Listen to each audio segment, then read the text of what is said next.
Hello, and welcome to this edition of McKnight's Live at the LeadingAge annual meeting, where we're talking to thought leaders like Nicole Howell about important issues in long-term care. I'm Kim Bonvissuto, content editor for McKnight's Senior Living, and I'm here, as I said, with Nicole Howell, Director of Workforce Public Policy at LeadingAge. So, Nicole, thanks for being here. Thank you, Kim. So, the long-term care industry is facing several workforce challenges and trends driven by our rapidly aging population. So, what role can immigration policy play in alleviating workforce shortages, and what reforms is LeadingAge backing to expand immigration pathways and attract new Americans to the aging services sector? Yeah.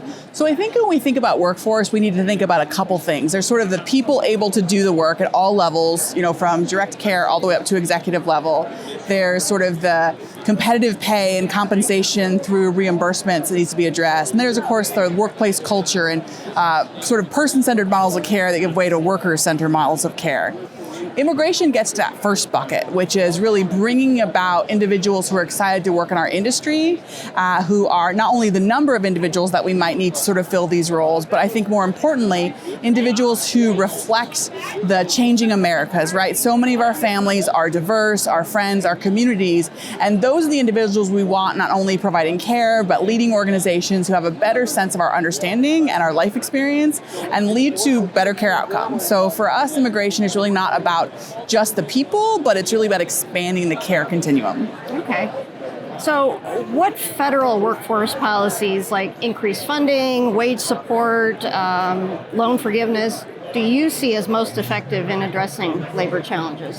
So I want to be clear. I think that our sector really struggles with a sort of a mismatch of reimbursement mechanisms that make it challenging. But first and foremost, our sector, particularly the healthcare side of it, must be on par with other settings like acute care and physicians like that. We must be on that same level of reimbursement. Our nurses who are working in our sector should be making similar to what they would make in other settings. And not only does that sort of compete against sort of the lack of competitive wages, it also really gets to how we're seen in the world, and also how older adults are seen, that not only are they not worthy of supports and services, but the individuals caring for them are not worthy of the same level of compensation, when that just fundamentally is not true. Not only are our folks, particularly clinical, highly skilled, highly capable, but they're also really adept at acting independently, making good decisions in sometimes really challenging situations. So first and foremost, we absolutely need wage parity. And I think sometimes when you get there, some of those other issues like loan repayment, they become less important because you are making that competitive wage, right?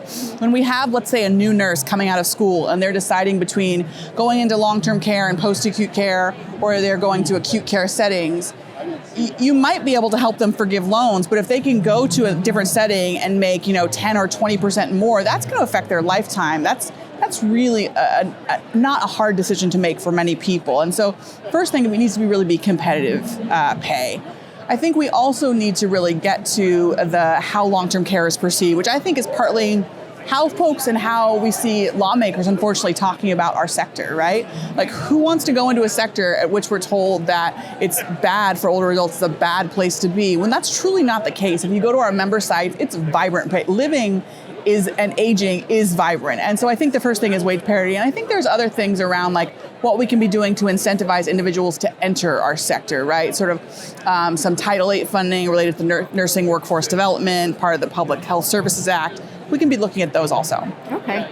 So can you share any insights into partnerships or innovative strategies that LeadingAge state partners or members are implementing to boost workforce recruitment and retention that could be examples for federal policy reforms? Oh my word, there's a couple states that so many of our members and so many of our states are doing cool things, but there's two that I'm pretty obsessed with. And the first one is the state of Minnesota. LeadingAge Minnesota and the state really has seen what's coming, and they're choosing to invest. And LeadingAge secured a 2-year grant where it will be sort of grants to support those new Americans through everything from training and those support services that folks need when they're coming to the country, but also emergency services. And this is what I think is so amazing, that we have to acknowledge that if someone's coming to this country to work, that their friends and family are back home. And there may be things that come up that where they need to return home unexpectedly and may not have the money to do that. And so this is a grant that's going to be 2 years. They're going to be a pilot, so various supports and services for those new Americans and what they can do to really make our sector the absolute number one desired workplace. That is very exciting. The second thing I would say is actually LeadingAge California. And this has been in play for, I'm saying about 18 months or so. And it's sort of an entry program.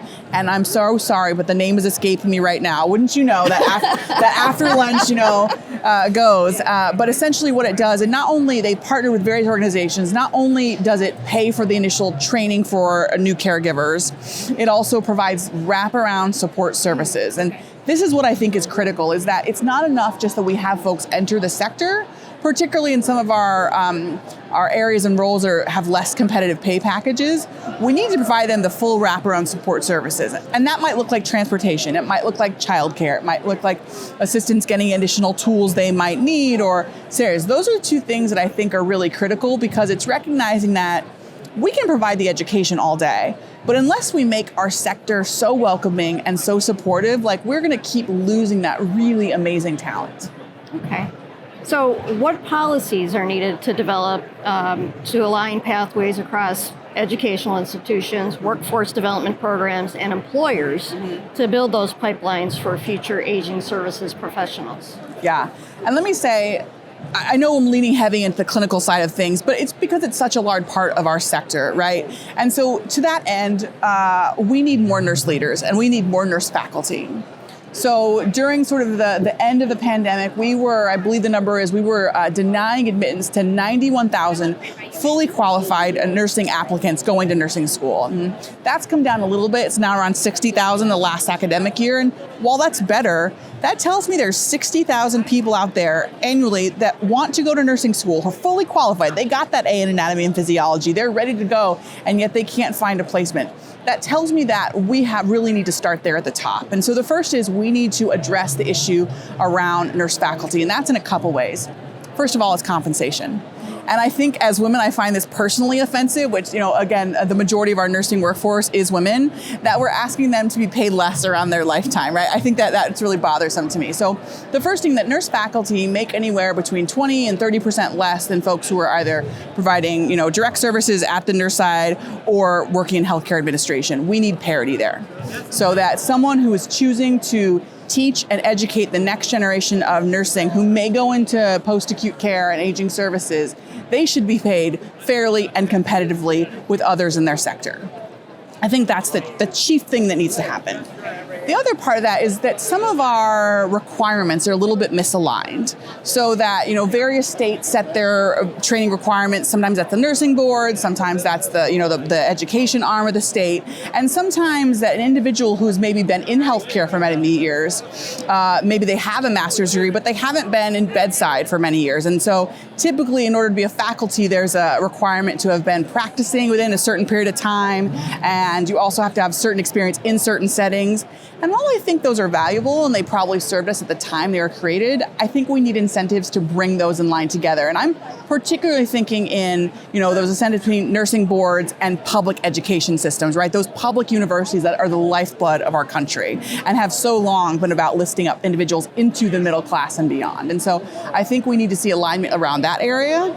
And I think within that same vein, why that's so important is nurses not only educate other nurses, they also are such the backbone of training for direct caregivers, right? And so in that same time, really looking at who is required and what licensure is required to educate direct caregivers. So again, parity for that nurse faculty, and again, looking at what those requirements really need to be in order to be nurse faculty, and ensuring that it's attainable, that we're not making someone step back in their career to do so. Okay. So during last year's conference, you said that the staffing challenges affecting long-term care providers had reached epic proportions.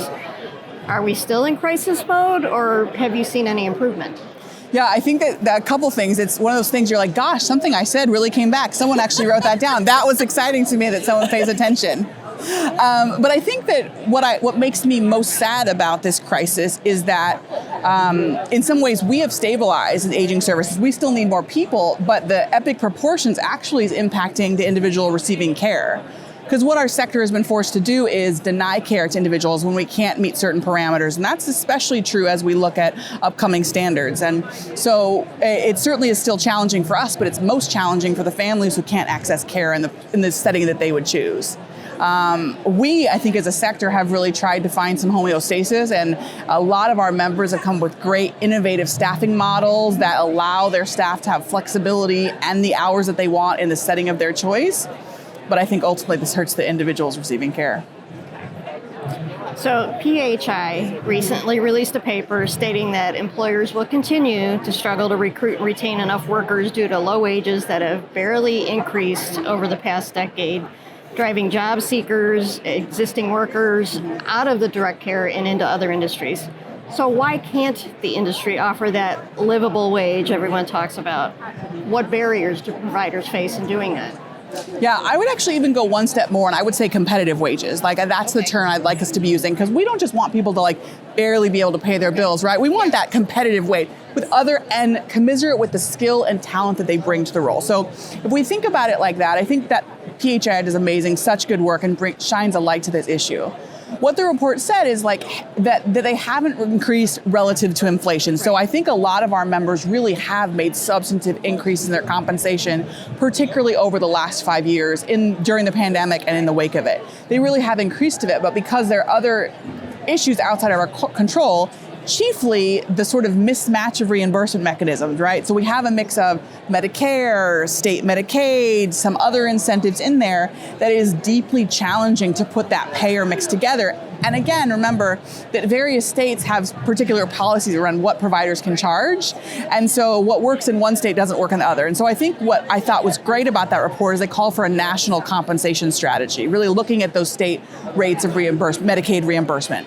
I think we also can look at how our states set their Medicaid reimbursement rates, that you're essentially paying now for what the rate was 18 months ago, and you never really recoup that. We're asking our providers to sort of keep investing for something they never get back. And so I think that there needs to be a national compensation strategy, really looking at what it takes to be competitive in these markets, particularly as the workforce is changing so quickly and technology is coming in across all of our workplaces.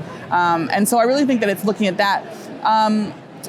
I also think, again, it gets back that competitive wages and looking at that holistically. And I think looking at the high road providers like our members are and what they're offering to team members. Okay.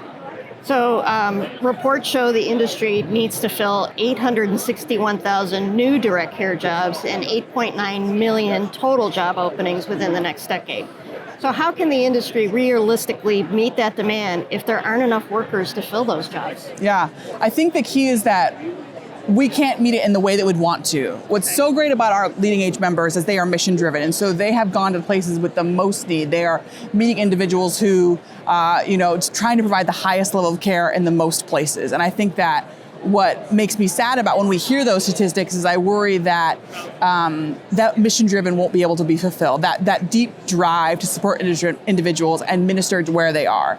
And I think that what's really important about that is that underscores the need for considerable immigration reform to address that. And so what we have talked about over the last few months, particularly in the wake of the launch of the Immigration Imperative, our white paper, is we're calling for several things. We need to expand immigration pathways, right? That looks like recognizing individuals who our immigration system favors those with either degrees or advanced degrees. Recognizing that someone can come work in our sector and have a lifetime of really competitive wages and a great career trajectory, but we need those individuals who maybe just don't have a bachelor's degree. That's not for them, right? That's not where they come from. So we need to expand those pathways. We need to look at visa categories in a different way. We also need to increase immigration caps. Those were set many, many years ago. And as you may have heard in my session, I was on the playground when there was last substantive immigration reform. Yeah. Yes, exactly. Okay, so what's that? 1990, yes, I was on the playground. I was having a great time jumping rope. And as I said today, doing the Running Man. So those were great times for me. But we need to really look at those numbers and ensure that if there is a cap on a visa category, on a country category, that is reflective of today's market. Also, many of our visas, actually, our foreign-born employment-based visas, are used by the tech sector, and that's great. but that isn't the only sector that needs Right. them. And the foreign-born workforce is so strongly represented in aging services. We need more of that. They're what makes our industry thrive and what makes it so rich to work there. So again, we want to expand those visa categories. We want to increase visa caps. We also want to incentivize innovative training programs that are looking at how to engage, retain, and support those workers. Is that testing and training requirements? Is that additional supports and wraparound support services? And the last thing, in order to meet all those jobs, we need a really strong, robust worker protection, which is what we've also called for in the plan, which is looking at what do our workers need to thrive and ensuring that everyone is coming at this at an even playing field, compensated fairly, and fully engaged in their career pathway. Okay, great. Well, I want to thank Nicole Howell from LeadingAge for joining us to discuss workforce challenges and public policy. Be sure to visit McKnight's Senior Living, McKnight's Long-Term Care News, and McKnight's Home Care to watch additional McKnight's Live videos, which you can find under the Resources menu. So, thank you for watching.